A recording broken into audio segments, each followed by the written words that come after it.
in a moment that no one in the apostolic palace could have foreseen. The air thickened.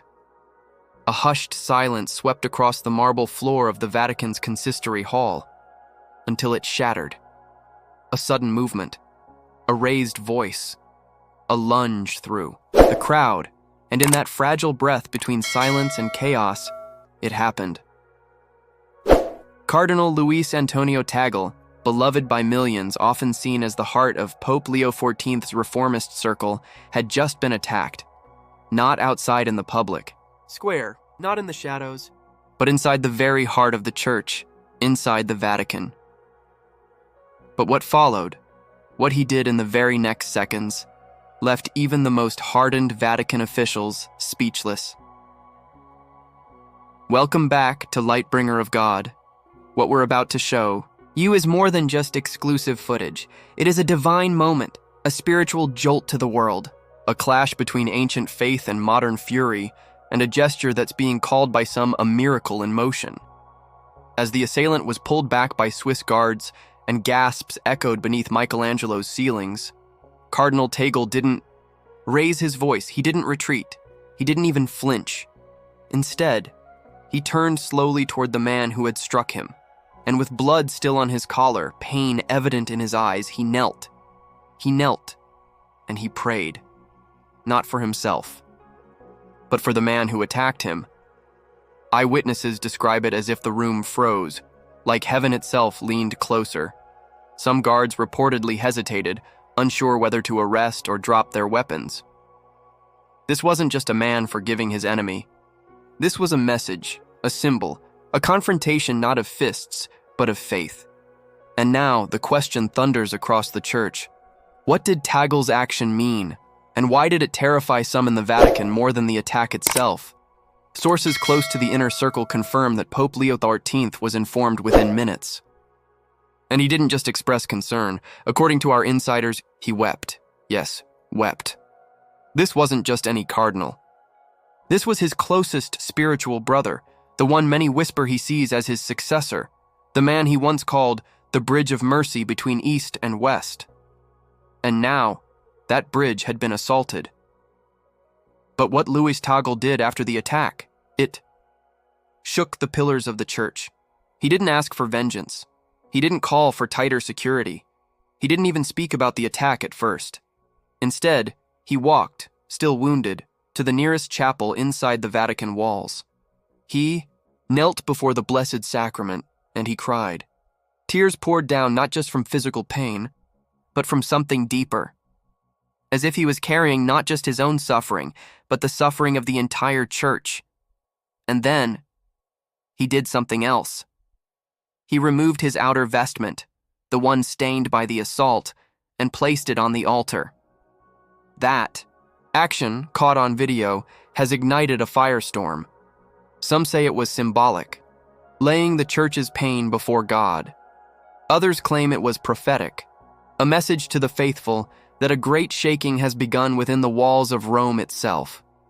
But there's more. Hours later, in a private emergency session called by Pope Leo XIV, senior Vatican officials were shown the footage.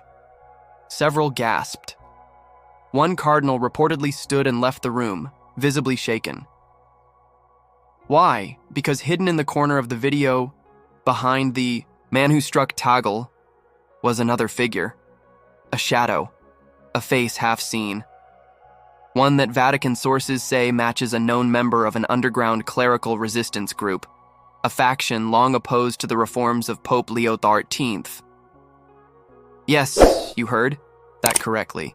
This may not have been a random act, it may have been a warning, and Cardinal Tagle may have just responded with the most Christ-like answer imaginable. He offered no rebuke. He whispered only one line. Forgive them, Lord. They do not yet see. But what if those behind the attack did see? What if this wasn't just personal? What if this was meant to send a message, not just to Cardinal Tagle, but to the Pope himself? What if the very foundations of the Vatican are now being tested, not from outside threats, but from within? In the days since the attack, Vatican corridors have swirled with rumors that the Pope has ordered a private investigation. That secret, Files have been reopened, files that deal with previous threats, that Pope Leo XIV believes this moment is tied to a greater prophecy, one whispered about for decades in the shadows of St. Peter's. A prophecy that begins with blood and ends with a church reborn through fire. And now, all eyes are on Tagle, not as a victim, but as a sign, a spiritual signpost in a time of great shaking. Because while the world sees a man attacked and praying, some within the church believe they saw something else, a glimpse of the bride of Christ weeping, a moment where heaven spoke through silence. And now, Catholics across the globe are asking, was this attack allowed by God? To reveal something, to expose something, or to ignite something. You're watching Lightbringer of God. And what comes next may change everything. Then let us go deeper into this unfolding mystery. Because what began as a sudden act of violence is quickly becoming a divine unraveling of secrets long kept hidden beneath the marbled silence of the Vatican. And those secrets are now cracking open, because within just 24 hours of Cardinal Tagle's shocking response, his forgiveness, his prayer, his sacred surrender of pain on the altar, another event rocked the church behind closed doors. A second Vatican insider, anonymous for now, leaked something terrifyingly symbolic. A sealed envelope, marked with the insignia of the late Pope Benedict XVI, was quietly removed from the Vatican archives and brought before Pope Leo XIV. It was said to contain a private addendum to the third secret of Fatima, one that referenced a future betrayal from within the ranks of Peter's own house. And now, for the first time, whispers rise. Was this the betrayal foretold? Because those close to the Holy Father have begun using a phrase, quietly, in Latin, when referring to the assault on Tagle. They call it initium dolorum, the beginning of sorrows.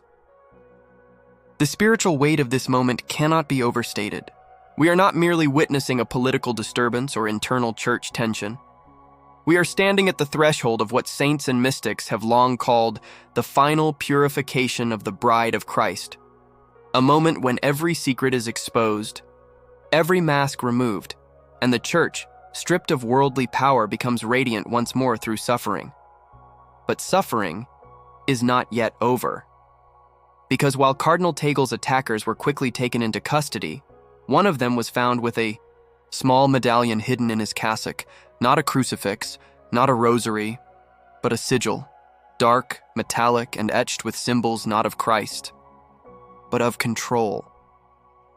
Vatican investigators are now exploring connections to what some fear is a resurgent underground order, one tied to clerics who never accepted the Second Vatican Council, who resist Pope Leo XIV's reforms, and who may be coordinating efforts to restore a church of power without compassion.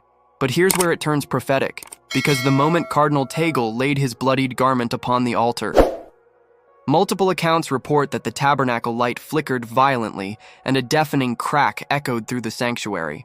Despite no lightning, no earthquake, no external disturbance, several present described the moment as a rupture in the atmosphere, as though heaven itself had sighed in grief, or warned of a greater shaking to come.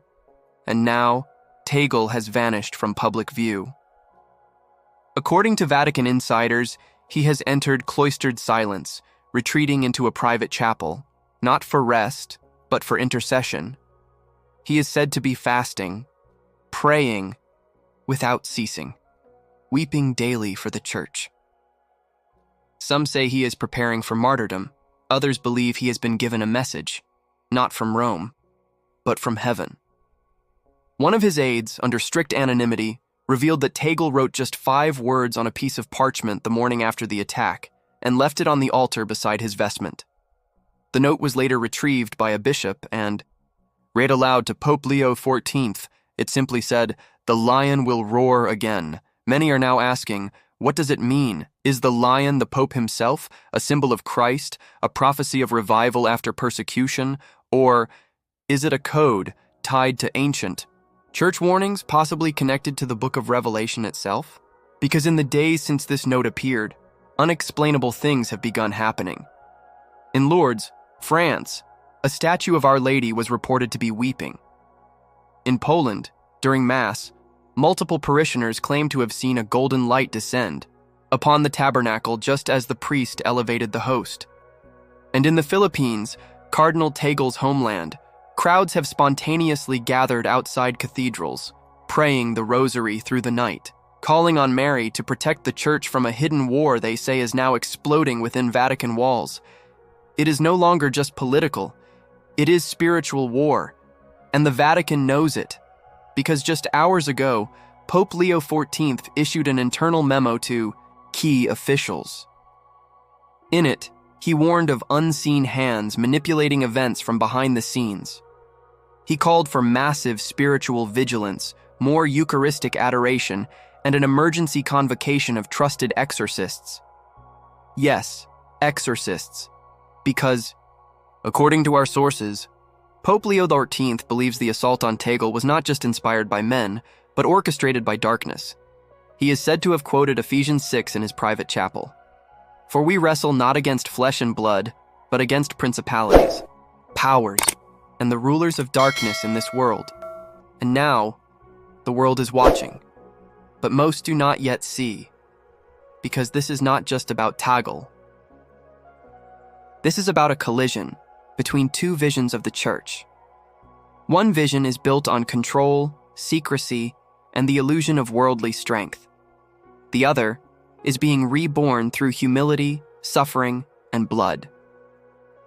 And now, with Tagle in seclusion, Pope Leo XIV walking silently through St. Peter's at midnight in prayer, and cardinals beginning to choose sides, the question is no longer what happened, but what's coming next, because a storm is rising, and the bride of Christ, beautiful, bruised, and burdened, is being led through her own Gethsemane, but not alone, because in the shadow of betrayal, heaven watches, and soon, the lion will roar. Then let us continue, for the heavens have not gone silent. In the still hours before dawn, beneath the echoing halls of the Apostolic Palace, Pope Leo XIV stood alone in the Clementine Chapel, his forehead pressed to the cold stone floor, whispering ancient psalms in Latin, tears falling where emperors once walked. This is no longer just a papacy under pressure, it is a papacy under siege, from within. As Cardinal Tagle remains hidden in prayer, the Pope, heaven's last sentinel in Rome, begins to uncover what many feared to even speak aloud, a council of shadows embedded within the Church itself. It began decades ago, some say even before Vatican II. A network of power-hungry clerics, masked by cassocks and incense, who never accepted the call to holiness through humility. They whispered in sacristies, they met in dimly lit monasteries after hours, and now they move openly. They are the Council of Darkness, and they see Pope Leo XIII and his allies like Tagle as a threat to their reign of secrecy, because Leo does not rule like a king. He walks barefoot into prisons. He offers confession to the homeless. He stripped the Vatican of excess gold and redirected its wealth to the poor, and worst of all, he speaks openly about prophecy, about Fatima, about the purification of the Church. He calls the bride of Christ not to political power, but to the cross, and for that, they seek to silence him. The attack on Tagle was not the beginning. It was the flare that revealed the battlefield, because now, things once hidden are bursting into the light. A week after the assault, strange letters began arriving at the Vatican's dicastery for the doctrine of the faith. No stamps, no delivery, trace. Just thick parchment, marked with a crimson wax seal of an unknown crest. Each letter contains the same thing, a veiled threat against the Pope, and a Latin phrase repeated again and again. Purga sponsam, purge the bride, Vatican. Investigators are stunned, because this is not the language of protest, it is the language of war. And while Pope Leo XIV has chosen silence, others are beginning to speak. Archbishop Morelli of Florence, once considered neutral in Rome's power struggles, stood at his cathedral's pulpit this morning and declared, "There are wolves among us." But the shepherd is not asleep. The attack on Cardinal Tagle was not political, it was demonic, and the hour of reckoning has come. That homily is now going viral. Why? Because in the footage of the attack, If you slow it down, frame by frame, there is a moment that baffles analysts. The hand that struck Tagle should have hit with full force, but it doesn't. Something invisible slows it, bends it. The impact should have broken bones, but instead, Tagle merely staggered, as if shielded by an unseen hand. And now, Vatican spiritual advisors are quietly saying what only mystics have whispered. Tagle may be under divine protection, because his mission is not yet finished. In fact, it may be just beginning, because while Rome descends into spiritual turmoil, strange signs are being reported across the globe. In Mexico, 3 nuns in Chiapas report seeing a burning sword appear in the sky during adoration. In Nigeria, during a sunrise mass, the Eucharist reportedly emitted a fragrance of myrrh and roses so strong that the entire congregation fell to their knees in tears. And in Rome, a statue of the Virgin Mary in the Church of St. Cecilia, one that had remained untouched for centuries, was found with fresh dew on her cheeks during the midnight Angelus. The signs are converging. And now, Pope Leo XIV is said to be preparing something monumental, a worldwide declaration, a spiritual declaration unlike anything seen since the days of St. John Paul II. Our sources tell us he is drafting what insiders are calling the Cruciform Charter, a call to every Catholic soul to return to the cross, to renounce comfort, to prepare for suffering, and to purify the Church from within. It is not just a document, it is a summons to priests, to bishops, to laity, to rise and stand against the rising tide of darkness. But that darkness is already responding. In the last 72 hours, multiple firewalls on Vatican servers were breached. Mysterious data packets traced to unknown sources attempted to access. Confidential files, not financial, but spiritual. Files tied to exorcisms, to Marian apparitions, to unfulfilled prophecies. And while the Vatican's cybersecurity team works frantically, Pope Leo XIV reportedly said only one thing when told. Of the breach, let them come, the fire will reveal the gold. It is now clear. We are not watching a scandal. We are witnessing a confrontation, a final one, perhaps, between the flesh and the spirit, between the lovers of the Lamb and the keepers of the shadows. The bride of Christ, long asleep in the comfort of tradition, is awakening, bruised, bloodied, and radiant in the fire. And as the lines are drawn, as the factions whisper their final moves, the world must decide, whose voice will we follow? The voice of fear, of compromise, of silent corruption? Or the voice that cries out in the wilderness, prepare the way of the Lord, make straight his paths, for the bridegroom comes, and he comes as judge. The bells of St. Peter's have begun to toll, but not for death, for awakening. And what comes next may split the church like never before. Then hold your breath, beloved soul, and fix your heart on heaven, for what you are about to hear pierces deeper than flesh. The silence of centuries is being shattered. The hidden hand has moved, and the scroll is beginning to unroll. As Rome prepares for what some are calling the cruciform reckoning, a hidden network of monasteries across Europe has begun issuing cryptic alerts to their abbots, not through phones nor email, but by hand-delivered letters written in ancient Latin, sealed with the insignia of the Order of the Silent Veil, an ancient contemplative order rumored to have been entrusted with prophetic documents kept hidden since the Council of Trent. What are they saying? The veil is lifting. The hour of the sword and chalice has come. The woman clothed with the sun shall weep once more. And then, in a stunning development this morning, the Vatican press office was abruptly closed. No public explanation. No media allowed. But leaks have already emerged. A mysterious visitor had entered through the bronze doors of the Apostolic Palace, escorted directly into the Pope's private chambers.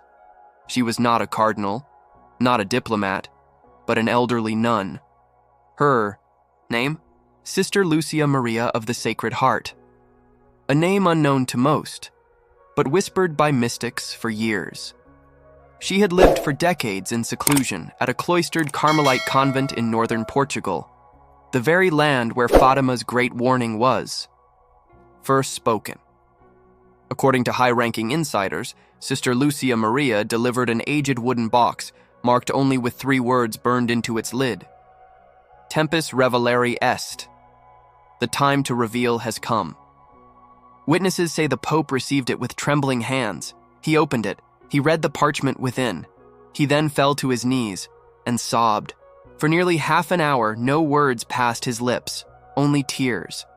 He then kissed the document and whispered, "The bride is being crowned with thorns."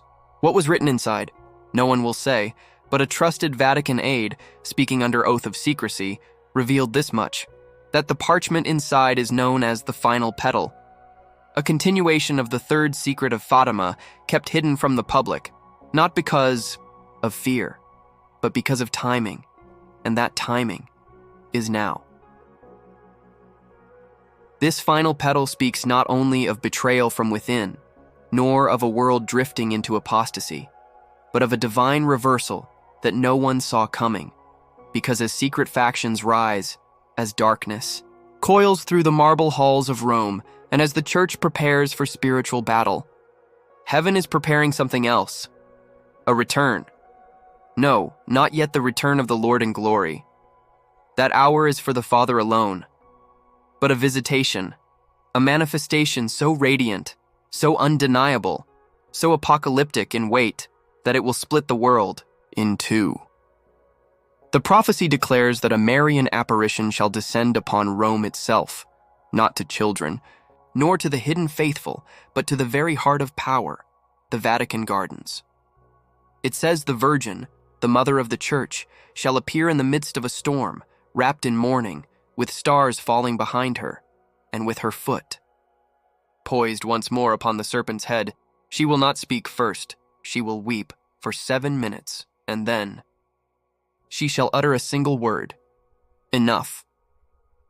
At that moment, it is said, the ground beneath the Vatican will quake, a fissure will split the cobblestones leading to St. Peter's Square, and a great veil of smoke shall rise from the tombs of the saints, revealing what has long been concealed, and whom. And here is where the twist shatters all reason, all worldly expectation, all assumptions.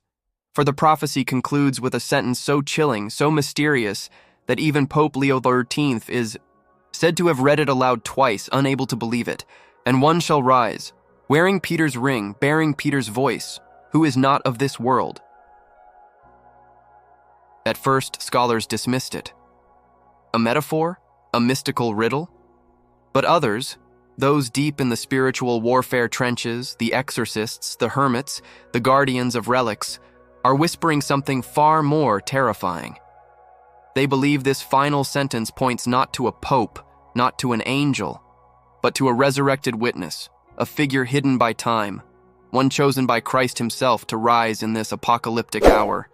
And now the name surfaces, in hushed tones, from lips cracked by prayer and fear. Peter.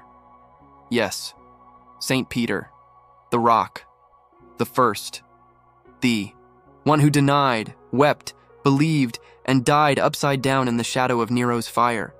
The prophecy dares to declare that in the hour of the bride's deepest agony, Peter shall return, not to reclaim the throne, but to seal the faith, to stand once more beside the bride, to point to the heavens, and to say, for the final time before the great storm falls, "You are the Christ, the Son of the living God." And then, the sky will open, and the last trumpet will not be far behind. The battle has begun, and the bride of Christ walks now through the fire toward her resurrection.